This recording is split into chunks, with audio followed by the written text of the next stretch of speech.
जी sir. प्रधानमंत्री आवास योजना, तो मैं तो यही कहूँगा कि देश की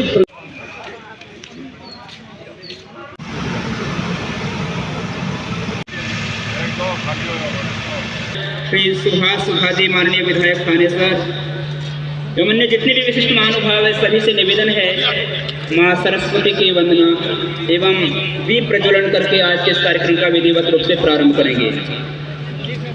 यह क्षण है जिसमें आप और हम सब उपस्थित हैं। ये प्रत्येक क्षण हमारे जीवन को प्रेरित करने वाला है।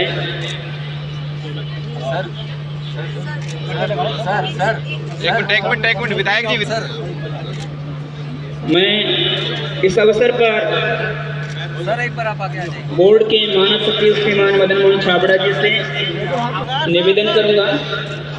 अतिथियों का स्थान ग्रहण करने के पश्चात आप इन सबका स्वागत हम सबको प्रेरित करते हैं, जिनके पावनी उपस्थिति से करोड़ों करोड़ों लोगों के मन में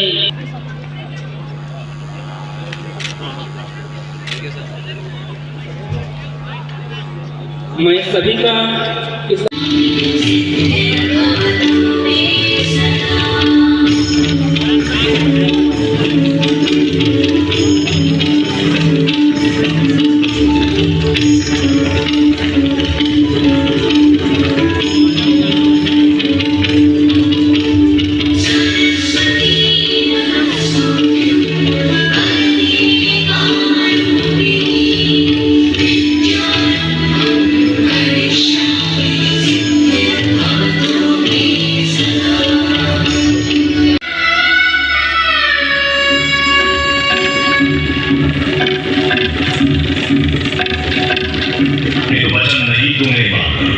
मैत्री का मूल्य न पहचान तोले मैं भी अब जाता हूँ अंतिम संकल्प सुनाता हूँ।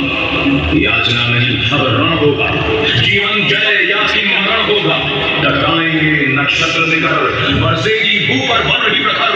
की बात है, मेरे लिए बड़ी खुशी की बात है कि आज इस अनुभव केंद्र का यहाँ पर माननीय प्रधानमंत्री जी उद्घाटन कर रहे हैं और इसके निर्माण के लिए मैं माननीय मुख्यमंत्री जी का आभार व्यक्त करता हूं।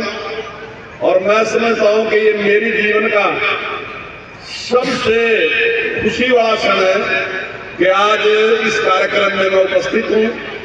तो इसके लिए मैं भगवान श्री कृष्ण का के चरणों में नमन करता हूं और ज्यादा बात ना कहते क्योंकि माननीय केंद्रीय मंत्री जी उपस्थित हैं तो वही अपनी बात रखेंगे। आप सभी का बहुत बहुत धन्यवाद। स्वागत भी करता हूँ। जो प्रधानमंत्री आवास योजना के तहत मंत्री महोदय अपने हाथों से इन लाभार्थियों को वो चेक की राशि अपना स्थान ग्रहण करें। आप सभी विराजे अपने स्थान पर।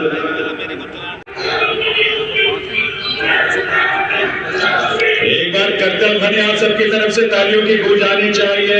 प्रधानमंत्री महोदय ने यहाँ से हरी झंडी दिखाई और वहां से रोहतक स्टेशन से ट्रेन रवाना हो रही है। रोहतक महम हाजी सेक्शन पर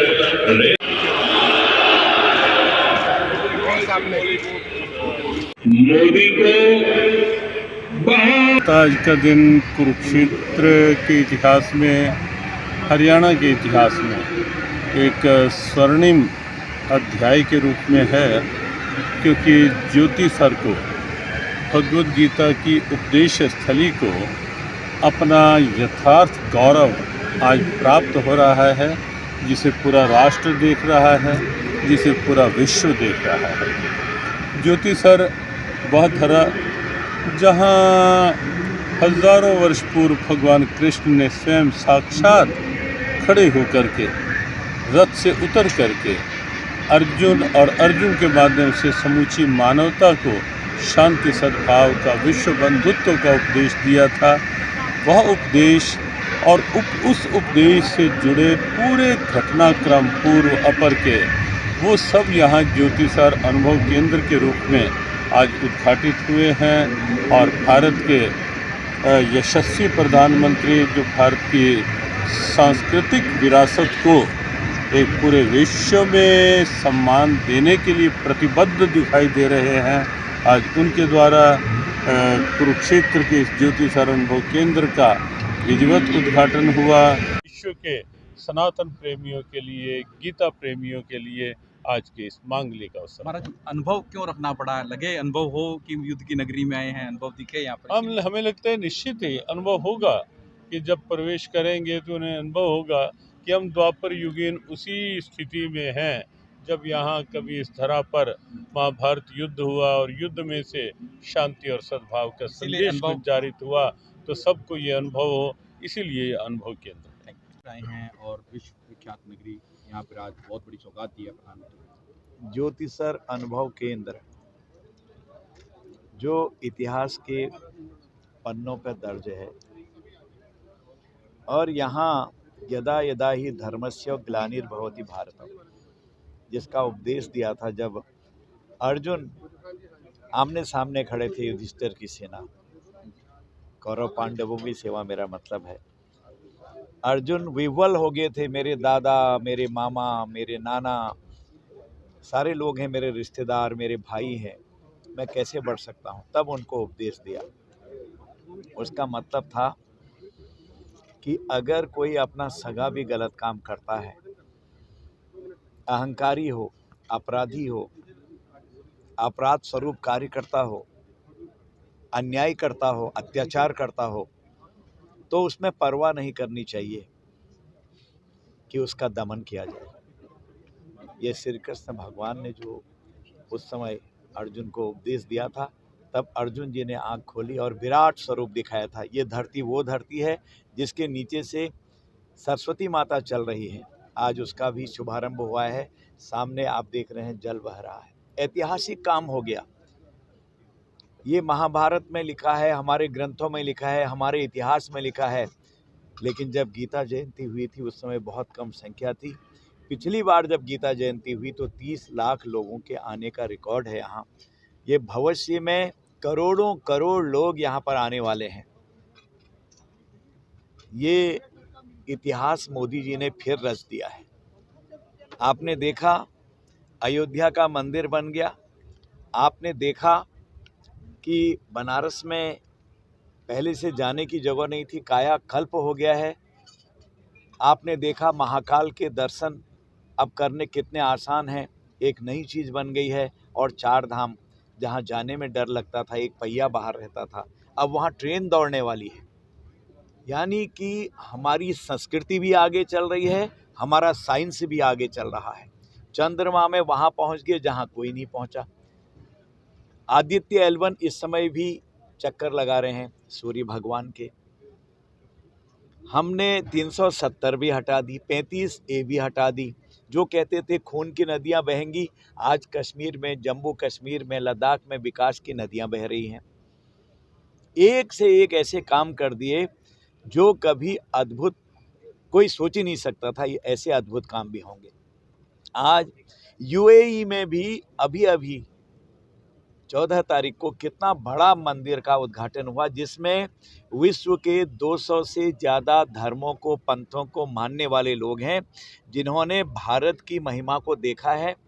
और भारत के संत हृदय स्वरूप यहाँ के राजनेता वो संत ही हैं, उन्हीं के द्वारा उसका शुभारंभ करवाया। उसकी ईंट वहाँ के जो नवाब हैं, वहाँ के किंग हैं, वहाँ के राजा हैं, जो अल्पसंख्यक हैं, जिनको हम मुसलमान भाई कहते हैं, उन्होंने रखी। ज़मीन भी उन्होंने दी, 13.5 एकड़ एक बार, 13.5 एकड़ एक बार, और 10 एकड़ लीज पे दी है, ताकि हमारी JCB, हमारे साजो सामान, हमारे लेबर वहाँ पर रह सकते थे। मैं स्वयं देख के आया हूँ। आज दुनिया में भारत का डंका बोल रहा है। पहला रक्षा का सौदा पहली बार आज़ादी के बाद हमारा सऊदी अरब में हुआ है। मैं उसका साक्षी बना हूँ, वहाँ के गवर्नर और मुझे साक्षी बनने का मौका मिला है। मैं अभी 10 दिन पहले भी नहीं गया था वहाँ, अभी लौटा हूँ वहाँ से। यानी पूरे दुनिया में कोई जाति, कोई धर्म, किसी वर्ग का मानने वाला हो व्यक्ति, आज वो भारत को सैल्यूट करता है और मोदी जी को बिल्कुल अपनत्व और मानवता का सही पुजारी मानता है। आज भारत बंद का आह्वान किया हुआ किसानों ने, लगातार आपके केंद्रीय मंत्री अर्जुन मुंडा जी जा रहे हैं, नित्यानंद राय जी जा रहे हैं और जो इंडस्ट्री मिनिस्ट्री हैं वो भी जा रहे हैं, किसानों से बातचीत कर रहे हैं। कल भी लगातार 2 बजे तक रात को बातचीत हुई है। किसान हमारी रीढ़ हैं, हमारे भाई हैं, हमारी बहनें हैं। हम किसान हैं, हम किसान परिवार से हैं।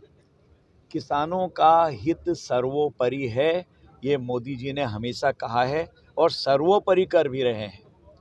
एक एक चीज़ उठा के देखिएगा किसानों के लिए, जैसा कभी नहीं हुआ वो आज मोदी जी की सरकार कर रही है, हमारी सरकार कर रही है। मैं तो विनम्र निवेदन ही करूँगा, आज देश बहुत 1000 किलोमीटर से भी ज़्यादा की स्पीड से चल रहा है। दुनिया में हम सर्वोच्च स्थान पाने को जा रहे हैं, तो यही प्रयास रहेगा, यही प्रार्थना रहेगी कि अगर कोई राजनीतिक व्यक्ति अनावश्यक तरीके से दरार डालने की कोशिश करते हैं या गलतफहमी फैलाते हैं, संसद के अंदर भी मारो और भागो, जितने मुद्दे आए, यानी कि गलत बयानी करो और मोदी जी को बदनाम करो। मोदी जी से इतने घबरा गए हैं आज कि उनको जाकी रही भावना जैसी, 3 मूरत प्रभु देखी तैसी। ऐसा हो गया क्योंकि भावना ठीक नहीं है। हाथ मिलाना चाहिए था। 370 हटाई, कुछ नहीं बोले। जो पाकिस्तान बोलता था उसमें उनकी बातों में हाँ हाँ किया। आपको पता है गलवान हुआ, हमारे सैनिकों ने बहादुरी दिखाई, दुनिया हिल गई, लेकिन हमारे लोग उसमें भी सवाल उठाने लगे। सर्जिकल स्ट्राइक हुआ, एयर स्ट्राइक हुआ, जो पाकिस्तान बोल रहा था अंदर घुस के हमने आतंकवाद को ख़त्म किया, उनको मज़ा नहीं आया, विपक्ष को मज़ा नहीं आया। विपक्ष वो था, अटल जी ने कहा था 71 में, प्रधानमंत्री जी आगे बढ़ो, 10-15 दिन या 1 महीने चुनाव के दौरान हम अपने अपने मतों की भिन्नता व्यक्त करते हुए चुनाव लड़ लेंगे। जो भी कहेंगे 10-15 दिन कहेंगे, लेकिन हम एक हैं। भारत तब बचेगा, देश तब बचेगा जब हम एक होंगे। आगे बढ़ो, हम आपके साथ हैं। आज मोदी जी इतने आगे बढ़ के विश्व में देश का सम्मान बढ़ा रहे हैं, लेकिन विपक्ष बहुत नादान है, बहुत बचकाना है। कष्ट होता है कि इस देश का विपक्ष कमज़ोर होगा तो लोकतंत्र कमज़ोर होगा। हम चाहते हैं विपक्ष समझदार हो और विपक्ष ज्ञानवान हो, ध्यानवान हो, गुणवान हो और प्रभु सुमति दें, क्योंकि जहाँ सुमति वहाँ संपत्ति नाना, जहाँ कुमति वहाँ विपत्ति निदाना। हम सद्कामना करते हैं कि विपक्ष को सद्बुद्धि आए।